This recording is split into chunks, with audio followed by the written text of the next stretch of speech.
Here, we will address training classification models. To train a classification model, add the action to the workspace. You can find it in recommended action if your solution type has a recommendation, or you can find it in the general actions list. When the action appears in the workspace, open the action and you're presented with information across the top that you can fill in to specify how you want the model trained. The first thing to note is that a classification model predicts a target. So this is called supervised learning, and you need to predict an outcome. In the what would you like to predict drop down, you're presented with a list of all of the categorical columns in the data set. In this case, I want to predict whether or not an insurance claim was submitted for a particular situation.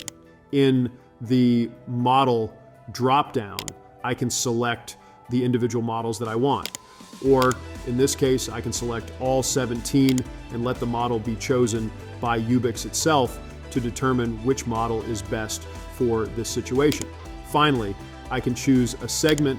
So if I want to build a different model for smokers versus non-smokers, I can do that here.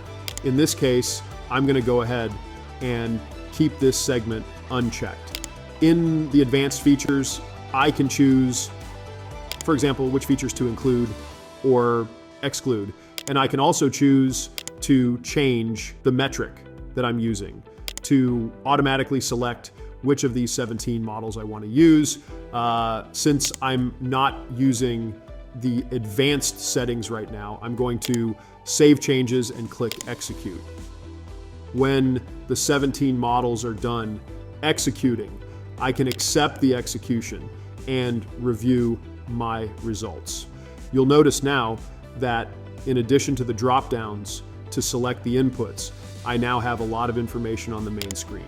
I'm going to minimize the data table so we can take a look at the graphs. Here we can see the results for one of the 17 models. This particular model was selected as the best model based on our criteria for selection, which was the F1 score.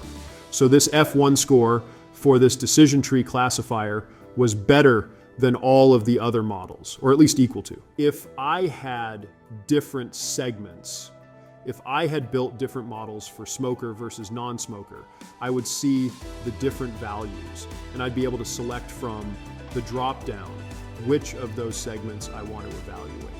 If I click on the results for the decision tree classifier, and if I want to look at the results for a different model to compare them, I can go ahead and select from that model. You notice that there's a checkbox here, as well as an orange outline for the decision tree classifier that's considered the best. If I want to compare this to the gradient boosting, I can select for gradient boosting to take a look at the differences in the graphs and the measures, but you'll notice that the checkbox is still with the decision tree classifier.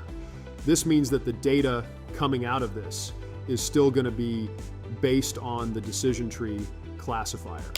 If I want to change that, I change the checkbox. Let's take a look at the results output in terms of the visualizations. Information on metrics, for example, for these metrics cards are available, and the values of those are provided for each model.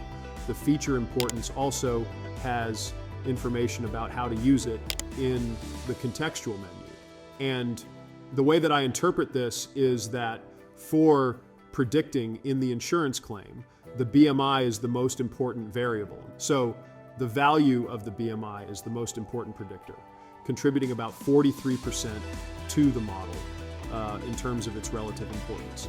The next is the number of children, followed by whether or not you're a smoker, and then the rest are insignificant. That's how you read feature importance.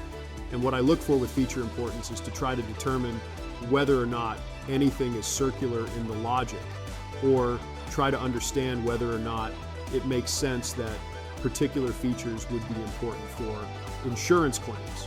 In this case, BMI, the body mass index, is a measure of health that's often aligned with whether or not I need to reassess insurance risk.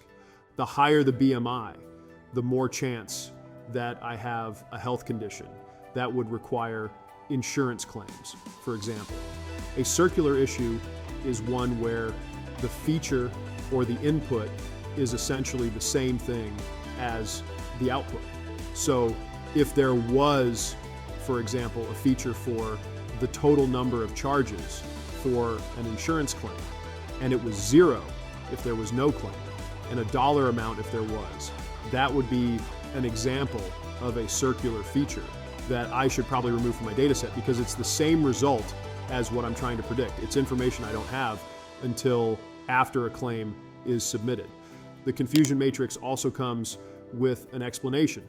What you're looking for here is to make sure that the classes 1 or 0 of the actual match up well with the predictive results. So what I'm looking for is a relatively high number or high percentage here. Here it looks like about 38% of the zeros are correctly categorized. 53% of the ones are correctly categorized. And I have some misclassification here. Depending on my business situation, that may be entirely reasonable. In some situations, you might want to have different sensitivity based on the cost of the problem. So if it's costly to misclassify ones as zeros, that's important to note. In those situations, I may want to do something different with the model to make sure that this is improved and I don't have as many of those misclassifications. We also have 2 other types of charts, a cumulative gains chart and a ROC and AUC chart. And these charts, which also have context-sensitive help, essentially give you the effectiveness of the model at classifying correctly. So, for example, the cumulative gains tells me how many of the value that I'm trying to predict I get in a percentage of prioritized samples as I go up. So I want a better model to hug this left line and to go up as sharply as possible.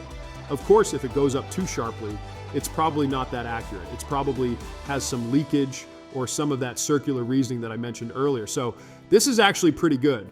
What we're doing is we're comparing it to this baseline diagonal here, which is if I had a random percentage, I would find a random roughly equal percentage of the gain.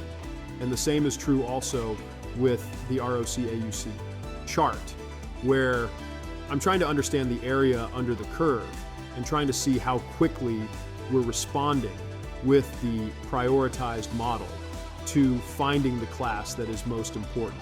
So based on these visualizations, I can determine whether or not I like this chart and whether or not I want to use it. The other thing that's important to note is that all of this information is available in the output of this data table. So, for example, if I wanted to know the probability, the model, the actual predicted value, I can get that information directly from the output of the data table.